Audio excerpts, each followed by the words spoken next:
تو اپنے مالک کی چھوڑ، تو عرش کے مالک کی مان، تو چھوڑ دنیا دار مالک کی، اس مالک کی مان جس نے تجھے پیدا کیا ہے، تجھے رزق دیتا ہے۔ دنیا کے مالک کی بات کر رہا ہے۔ میرے نبی پاک صلی اللہ تعالی علیہ وسلم باہر نکلے، رات کو مدینے میں ٹھنڈی ہوائیں چلی ہیں، رم جھم برکھا برسی ہے، مدینہ سارا ٹھنڈا کر گئی ہے، پہلے ہی بڑا ٹھنڈا ہے، پر خدا کے کرم سے مدینے میں اور ٹھنڈک ہوئی۔ حضور سویرے نکلے، بازار میں گئے، گلے کا ڈھیر پڑا ہے، نبی پاک کی نظر پڑی، حضور پہنچے تو گلے کا ڈھیر ہے، سارا خشک ہے۔ محبوب نے فرمایا رات کو بارش ہوئی ہے، تیرے گلے میں پڑی نہیں، تیری گندم خشک رہ گئی؟ رات اتنی بارش ہوئی، نبی پاک پردہ پوش ہے کہ نہیں؟ بولے سارے۔ میرے اعلیٰ حضرت فرماتے ہیں قیامت میں ہمارے عیب چھپیں گے تب جب مصطفیٰ اپنی چادر میں چھپائیں گے۔ وسعتیں دی ہیں خدا نے دامن محبوب کو، عیب کھلتے جائیں گے اور وہ چھپاتے جائیں گے۔ حضور پردہ پوش ہے نا، لیکن دھوکے باز کی نبی پاک پردہ پوشی نہیں کرتے، جو دھوکہ دے۔ اگرچہ اس صحابی کے بارے میں محدثین نے یہ لکھا ہے کہ وہ دھوکہ نہیں دینا چاہ رہے تھے، ان کو ابھی اس مسئلے کا پتہ ہی نہیں تھا، جب پتہ چلا تو پھر دوبارہ انہوں نے یہ کام نہ کیا۔ اللہ کے حبیب صلی اللہ علیہ وسلم پہنچے، فرمایا تیرے گلے پہ، تیری گندم پہ بارش ہی نہیں ہوئی؟ حضور نے اپنی آستین کو چڑھایا، بازو اوپر کیا، اور حضور نے گلے کے اندر ہاتھ ڈالا، اندر سے جا کے حضور گیلی گندم اٹھا کے باہر لائے، اور نبی پاک صلی اللہ علیہ وسلم نے فرمایا یہ کیا ہے؟ جب ان کی گردن جھکی تو میرے مصطفیٰ نے فرمایا سنو، من غشا فلیس منا، جو دھوکہ دے میں اسے اپنی امت میں شامل نہیں کرتا۔ تو ہم میں سے نہیں ہے جو دھوکے دے، فریب کرے، مکر کرے، دجل کرے، فراڈ کرے، بے ایمانی کرے، تھوڑے سے نفع کے لیے، تھوڑے سے۔ اب تو لوگ ہنستے ہیں، دھوکے پہ مسکرایا جاتا ہے۔ گوالے سے پوچھا، دودھ بیچنے والے سے، اور یہ صرف دودھ بیچنے والے کی بات نہیں، سب کا ہی رنگ نرالا ہے، سب کا ہی انداز نرالا ہے، سب ہی تعریفیں کر رہے ہیں اپنے مال کی، سارے تو وہ گزر گئے لوگ۔ امام اعظم ابو حنیفہ رحمۃ اللہ علیہ ذرا بادل ہوتے تھے تو کپڑے کی دکان تھی، بند کر دیتے تھے دکان، فرماتے تھے گاہک کو صحیح نظر نہیں آئے گا تو کہیں ایسی چیز نہ خرید کے لے جائے جس کی اسے پوری خبر نہ ہو۔ وہ گزر گیا زمانہ، اب تو اللہ معاف کرے، حالات اس قدر بگڑ گئے۔ دودھ بیچنے والے سے کہا جاتا ہے صاحب پانی بڑا ہے دودھ میں، کہتا ہے آج کل بھینسیں پانی زیادہ پیتی ہیں، گرمی بڑی سخت ہے، مذاق اڑاتا ہے۔ ایک چوری، اوپر سے اس کا اظہار اعلانیہ۔ میں نے ایسے لوگ بھی اپنے کانوں سے سنے ہیں جو گوالے سے کہہ رہے ہیں، دودھ بیچنے والے سے، صاحب اور یار پانی ڈالنا ہوتا ہے تو صاف تو ڈال لیا کر، تو گندی ندی کا پانی ڈال کے لے آتا ہے۔ کہتا ہے ٹھیک ہے جناب، آج کے بعد شرم نہیں آتی یہ باتیں کرتے؟ خدا کی دھرتی پر کھڑے ہو کے اللہ کے قانون کو چیلنج کرتے ہیں لوگ، اعلانیہ گناہ کرتے ہیں، اعلانیہ شرعام، کوئی پوچھنے والا نہیں۔ حیا ختم ہو گئی، دل سے یہ سوچ ختم ہو گیا کہ ہم کیا گفتگو کر رہے ہیں۔ بڑے بڑے رنگ ہیں، بڑے بڑے انداز ہیں لوگوں کے۔ حضرت ابو ہریرہ رضی اللہ تعالیٰ عنہ کھڑے تھے تو ایک آدمی دودھ میں پانی ملا رہا تھا، حضرت ابو ہریرہ کی چیخیں نکل گئی، رو پڑے۔ لوگ کٹھے ہوئے کہنے لگے حضور آپ کو کیا ہوا؟ وہ پانی ملانے والا بھی آ گیا، حضور آپ کیوں رو رہے ہیں؟ فرمایا قیامت کے دن تجھے جو سزا ملے گی وہ سزا یاد کر کے میری آنکھوں میں آنسو آ گئے، تجھے جو سزا ملے گی میری آنکھوں میں آنسو آ گئے۔ حضور کیا سزا ملے گی؟ تو حضرت ابو ہریرہ رضی اللہ تعالیٰ عنہ فرماتے ہیں یہ دودھ رب تیرے سامنے رکھے گا اور تجھ سے اللہ فرمائے گا چل اس سے پانی علیحدہ کر، اللہ تجھے سزا دے گا۔ میں ایک شخص کی مثال دے رہا ہوں، لیکن اس سے مراد صرف گوالہ نہیں، یہ بات بڑی دور تک جاتی ہے، بڑی دور تک جاتی ہے، بڑی دور تک۔ یہاں جس کے ہاں سے دودھ خریدا جاتا ہے وہ تو جب بھینس کا دودھ دھونے لگتا ہے تو پہلے ہی پانی رکھ لیتا ہے، اللہ ماشاءاللہ۔ یہ کئی گھروں سے نقص واقعہ ہو کے آتا ہے، ایک جگہ پہ نہیں ہے، یہ بڑی دور تک حالات بگڑے ہوئے ہیں۔ حضرت ابو ہریرہ فرمانے لگے رب کریم قیامت کے دن تجھ سے فرمائے گا چل علیحدہ کر، دودھ سے پانی بتا کر لے گا؟ کہنے لگا حضور ڈالا تو جا سکتا ہے، نکالا نہیں جا سکتا۔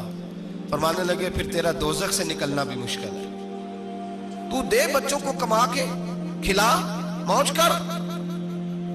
اب تو یہاں تک تماشا لگ گیا ہے، میں ایک رپورٹ پڑھ رہا تھا کراچی میں ایسی بھی دکانیں پکڑی گورنمنٹ نے کہ جہاں دودھ کے اندر کیمیکل ملایا جاتا ہے گاڑھا کرنے کے لیے، اور اس کیمیکل نقصان یہ ہے اس کیمیکل کا کہ وہ کینسر کا باعث بن رہا ہے. 2 کلو دودھ کی خاطر قتل کر دیا ایک انسان کو, 200 400 500 کی خاطر مار دیا بیماری لگا کے, بچے یتیم کر دیے, عورتیں بیوہ کر دی, گھر اجاڑ دیے تھوڑے سے دھوکے کے لیے, اتنی سی دنیا داری اکٹھی کرنے کے لیے. یہاں دوائیاں جعلی نہیں بک رہی, یہاں لوگ ملاوٹ والی اتنے لوگ کھڑے ہیں ڈاکٹر کے دروازے پر اور تعریفیں کر رہے ہیں, ڈاکٹر صاحب اس کمپنی کی کیوں لکھ کے دیتے ہیں, ڈاکٹر صاحب اس کمپنی کی دوائی, انہیں خبر نہیں کہ کیا حال ہے. موت بیچتے ہو پھر سمجھتے ہو جنت میں جاؤ گے. ام حسبتم ان تدخلوا الجنہ, اتنا آسان سمجھ لیا لوگوں نے. میرے رسول پاک صلی اللہ علیہ وسلم نے فرمایا جس کا دوست, جس کا بھائی, جس کا پڑوسی اس کے بوائق سے محفوظ نہ ہو وہ آدمی جنت میں نہیں جائے گا. صحابہ نے کہا حضور یہ بوائق کیا ہے؟ فرمایا ظلم اور دھوکہ. جس نے پڑوسی کو بھی دھوکہ دینے سے وہ باز نہیں رہا. لوگ شکوہ کرتے ہیں, کہتے ہیں لوگ دنیا ساری دھوکے باز ہو گئی ہے, لوگ سارے. کسی نے ملا رومی سے کہا تھا حضور سارے لوگ ہی دھوکے باز ہیں. فرمایا تو اپنا تجربہ کرنا, تجھے اس لیے سارے دھوکے باز ملتے ہیں کہ تیرے اپنے اندر بڑا دھوکہ ہے. اپنے اندر خلوص پیدا کر, اللہ تجھے بڑے خلوص والے لوگ عطا فرمائے گا. تو خود اس سے یاری لگاتا ہے, دھوکے کے رنگ میں لگاتا ہے. تیری ہر دوستی اس لیے کہ تو نفع کتنا لے سکتا ہے. میرے مصطفیٰ کریم سید عالم صلی اللہ علیہ وسلم نے اپنی امت کو منع فرمایا, فرمایا خبردار تمہارا رنگ ایک ہونا چاہیے, تمہارا روپ. میری باتوں کی سمجھ آ رہی ہے آپ کو؟ دھوکہ دینا, فریب کرنا, فراڈ کرنا. حضرت عیسیٰ علیہ السلام کے پاس ایک شخص آیا, کہنے لگا میں نے آپ کے ساتھ رہنا ہے ہمیشہ. امام راضی نے لکھا ہے میں نے ہمیشہ آپ فرمانے لگے میں ضرور ساتھ رکھوں گا پر دنیا داری کا مطالبہ نہ کرنا. جی تو اس پیر دے بندے کی میں مرید ہون, جدے مرید ہو یا دکان ہی نہ چمکے. کیا مطلب ہوا بیعت ہونے کا؟ اتنی دیر کے مرید ہوئے ہیں تو کوئی فائدہ نہیں ہوا, نہ کاروبار چمکا نہ دکان بنی. الٹا پیر صاحب کہتے ہیں سود بند کر دو, دھوکے بند کر دو, فریب بند. جتوں ہوندہ پہ ہو تو بھی نہیں ہون دیتے, کیا فائدہ ہے نا جی. تو کوئی مکر فریب ہی نہیں, دجل ہی نہیں, سادہ کام کیسے ہوگا. حضرت عیسیٰ علیہ السلام کہنے لگے میرے ساتھ رہنا ہے تو دنیا داری سے, بولیے دنیا داری سے بچنا. کہنے لگا جی بالکل صحیح ہے. آپ فرمانے لگے چلو ٹھیک ہے. حضرت عیسیٰ نے چاہا کہ اس کا امتحان کریں. فرمایا پہلے دن وہ آیا ہے صحبت صلح میں رہنے کے لیے, خیر سیکھنے کے لیے. حضرت عیسیٰ علیہ السلام فرمانے لگے کتنی روٹیاں کھائے گا؟ کہنے لگا ایک. آپ نے 3 روٹیاں منگوائی, ایک خود کھائی, ایک اس کو کھلائی, تیسری وہیں رکھی اور جناب عیسیٰ دریا پہ وضو کرنے تشریف لے گئے. واپس آئے تو روٹی کوئی نہیں تھی وہاں. فرمایا روٹی کس نے کھائی ہے؟ کہنے لگا کوئی پتہ نہیں. جناب عیسیٰ علیہ السلام نے نا اس کو معجزہ دکھایا. ایک ہرن جا رہی تھی, اس کے ساتھ 2-3 چھوٹے چھوٹے بچے تھے. حضرت عیسیٰ علیہ السلام نے ہرن کا ایک بچہ پکڑا, اس کو ذبح کیا. ہرن بھی کھڑی ہو گئی, باقی بچے بھی کھڑے ہو گئے. ذبح کیا اور ذبح کر کے اس کا گوشت بھونا, اس کو بھی کھلایا, خود بھی اتنا کھایا کہ سیر ہو گئے, ڈکار آنے لگے. فرمایا کھایا نا تم نے؟ لگا حضور کھایا ہے. فرمایا پیٹ میں ابھی ہے کا ہے. ہرن کے بچے کی ہڈیاں پڑی ہوئی تھیں. جناب عیسیٰ نے ساری ہڈیاں اکٹھی کر کے فرمایا کم باذن اللہ, اللہ کے حکم سے کھڑا ہو جا. وہ ہرن کا بچہ پھر زندہ ہو گیا. آپ فرمانے لگے ہرن کے بچے کا گوشت تیرے پیٹ میں بھی ہے, میرے پیٹ میں بچہ وہ جا رہا ہے. اب تو بتا دے روٹی کس نے کھائی ہے, اب تو بتا دے. کہنا جی کوئی پتہ نہیں, مجھے پتا. حضرت عیسیٰ علیہ السلام اس کو ساتھ لے گئے, دریا کے اس پار جانا تھا. فرمایا ہاتھ پکڑا چلو گزرو.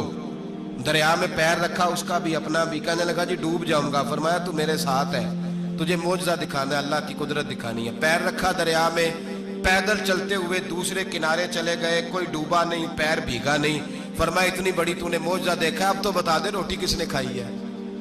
کہنے لگا جی پتا, مجھے خبر, حالانکہ سانو سارا ہی پتا ہوتا ہے, پتا نہیں مجھے. بولے بن جاتے ہیں نا منٹ میں. حضرت عیسیٰ کہنے لگے میں اللہ کا پیغمبر ہوں, مجھے منوانا آتا ہے. دریا کے اس پار گئے تو ریت تھی, صحرا کا علاقہ تھا. جناب عیسیٰ نے ریت کٹھی کی, چھوٹی چھوٹی ڈھیریاں لگائیں. 3 ڈھیر ریت کے لگ گئے. 3 ڈھیر, جب 3 ڈھیر لگ گئے تو جناب عیسیٰ علیہ السلام نے پھونک ماری, وہ ساری کی ساری ریت سونا بن گئی. حضرت عیسیٰ علیہ السلام کہنے لگے یہ 3 حصے ہیں سونے کے، ایک حصہ میرا ہے، ایک تیرا ہے، اور تیسرا اس کا جس نے تیسری روٹی کھائی ہے۔ کہنے لگا جی میں نے ہی کھائی ہے۔ تیسرا حصہ اس کا جس نے تیسری روٹی کھائی۔ کہنے لگا جی روٹی، فوراً مان گیا، بے قدرہ کچھ قدر نہ جاتی، کیتی خوب تسلی ہو، اے دنیا دار پجاری زردے کتیاں دے گل ٹلی، میں نے ہی کھائی ہے۔ وہ میاں صاحب کمال کر گئے، اور ایک شخص لے گیا میاں محمد بخش علیہ رحمہ کو تانگے پہ بٹھا کے، کہنے لگا یہ پہلی بھی میری، وہ بھی میری، وہ باغ بھی میرا، یہ میرے چاچے کی، وہ میرے تائے کی، یہ میرے دادے کی، بڑے مالدار ہیں۔ آپ فرمانے لگے چل چھوڑ کوئی اور بات بھی کر۔ نہیں جی نہیں، وہ فلانی شے بھی میری۔ آپ فرمانے لگے یہ بتا تجھ سے پہلے کس کی تھی؟ نے لگا فلانے سے خریدی ہے۔ فرمایا اس سے پہلے کس کی تھی؟ چپ کر گیا۔ آپ فرمانے لگے دانش مندہ نہ کم نہ ہی دل دنیا نہ لانا، اس ووٹی کئی خامد کیتے، جو کیتا سو کھانا، چھوڑ اس کی بات نہ سنا، اس کا تو کبھی کوئی مالک ہوتا ہے کبھی کوئی ہوتا ہے۔ کہنے لگا جی میں نے ہی کھائی ہے روٹی۔ تو حضرت عیسیٰ کہنے لگے تو نے ظلم کیا، نبی کی صحبت پر تو نے ایک روٹی کو فوقیت دی، ایک روٹی، اور مجھے دھوکہ دیا اللہ کے پیغمبر کو۔ فرمایا جا میں نے مال کا کیا کرنا ہے، سارا ہی سونا تیرا ہے، 3 ڈھیریاں تو ہی رکھ لے۔ حضرت عیسیٰ کہہ کے گزرے تو پیچھے سے ڈاکو آ گئے، تلواریں ہاتھ میں، 2 ڈاکو، سونا پڑا ہوا دیکھا، کہنے لگے تیرا ہے؟ کہا میرا ہے۔ کہا اٹھ دوڑ جا تجھے قتل کر دیں گے۔ منت کرنے لگا، کہنے لگا یار اس طرح کرو نا، بانٹ کے کھاتے ہیں، بانٹ کے کھا لیتے ہیں۔ بات طے ہو گئی، ایک ایک ڈھیری کے مالک ہو گئے۔ اب وہ بات چیت ہونے لگی، نام پتہ واقفیت ہو گئی، تعارف ہو گیا۔ اب وہ جو 2 ڈاکو تھے ان کو وہ شخص کہنے لگا بھوک لگی ہے یار کو روٹی کھاؤ، کچھ پیسے دے کے ایک کو بھیجا۔ وہ جو 2 ڈاکو تھے ان میں سے جو کمزور تھا اس کو بھیجا کہ جاؤ کھانا لے کے آؤ۔ وہ کھانا لینے گیا تو پیچھے سے کہنے لگا تیرا رشتہ دار ہے؟ کہا نہیں۔ کوئی تعلق؟ کہنے لگا کوئی نہیں۔ آدھا حصہ کیوں دیتے ہو؟ کہنے لگے کمزور سا بندہ ہے، روٹی شوٹی لا دیتا ہے، میرے کام شام کرتا ہے، تو میں اس کو آدھا۔ اس نے کہا دفع کرو، چھوٹے چھوٹے کام کرتا ہے تم آدھا حصہ دیتے ہو، آتا ہے تو پکڑ کے قتل کر دیتے ہیں، سونا آدھا آدھا بانٹیں گے۔ ٹھیک ہو گیا جی۔ وہ جو روٹی لینے گیا تھا وہ بھی کہنے لگا مجھے تو نوکر سمجھا ہوا ہے نا، کھانے میں لاؤں، پانی میں لاؤں، بستر میں بچھاؤں، آج اتنا سونا ہاتھ آیا، بڑا ڈاکہ لگا، ان کو قتل کرتا ہوں نا دونوں کو تو سونا میں قبضے میں کرتا ہوں۔ اس نے بھی دھوکہ دینے کا ارادہ کیا، کھانے میں زہر ملایا۔ امام راضی فرماتے ہیں وہ زہر ملا، کھانا لے کے پہنچا، روٹی رکھی تھی، ان دونوں نے یک بارگی حملہ کیا، اسے قتل کر دیا۔ قتل کر کے لاش دریا میں پھینکی، مست ہو کے کھانے لگے۔ جب سیر ہوئے تو پھر پیٹ کٹنے لگا، انتڑیاں ٹوٹنے لگی، ناک منہ کان ہر چیز سے خون نکلنے لگا۔ چیخے مارتے کوئی سارا سونا لے لے ہمیں بچا لے، سارا کچھ لے لے جان بخش دے، رونے لگے تڑپنے لگے، لیکن اب کوئی بچانے نہیں آیا، کوئی داد رسی کو نہ آیا۔ 3 لاشیں، ایک دریا میں، دوسری وہاں، مر گئے، مردہ ہو گئے۔ حضرت عیسیٰ علیہ السلام چند گھنٹوں کے بعد گزرے تو لوگوں نے کہا حضور یہ کیا ہے؟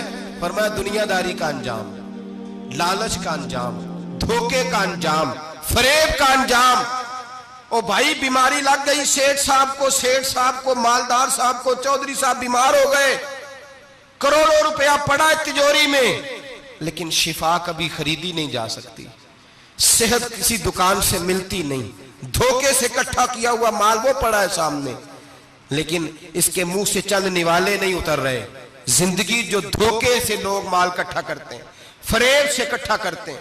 مولا رومی نے ایک چاتر عورت کی بات لکھی ہے، کہتے ہیں بڑی تیز تھی، رونا بھی آتا تھا، ہنسنا بھی آتا تھا، اسے مسکرانا بھی آتا تھا اور افسردہ رہنا بھی آتا تھا، سارے رنگ۔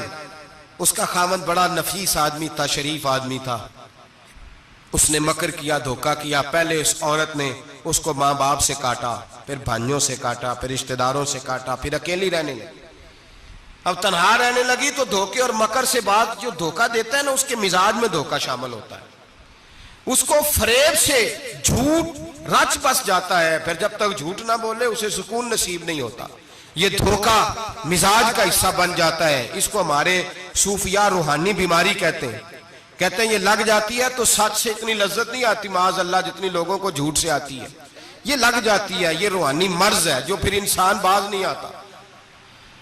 روز دھوکہ دیتی, روز دھوکہ دیتی. اور ملا رومی کہتے ہیں کبھی بڑے بڑے دھوکے چھپ جاتے ہیں, اللہ موقع دیتا ہے, اور چھوٹے چھوٹے دھوکوں سے آدمی کے راز نکلنے لگتے ہیں, وہ رسوا ہو جاتا ہے. بڑے بڑے دھوکے دیے, خامند کو پتہ نہ چلا, لیکن رب کریم نے اب اسے سزا دینے کا ارادہ فرمایا. کلو گوشت لایا خامند, کہنے لگا اسے پکاؤ, اسے پکاؤ, اچھی طرح پکانا, بھون کر پکانا, میرے دوستوں نے آنا ہے. اب جب عورت نے گوشت بھونا, کھانے پینے کی بڑی شوقین تھی, دل دادا تھی, خوشبو نے ستایا تو کلو کا کلو گوشت کھا گئی. گھر کے اندر چھوٹا سا بلی کا بچہ رہتا تھا, چھوٹا سا, اور اس آدمی وہ 2-4 دن پہلے لایا تھا, اس کو دودھ وودھ پلاتا, پیار کرتا. خامند آیا, مہمان آگے, گوشت لاؤ. اب بڑی افسردہ ہو کے بیٹھی ہے, بال بکھرے ہوئے, آنکھوں میں آنسو ہیں, حالات بڑے بگڑے ہوئے. کیا ہوا؟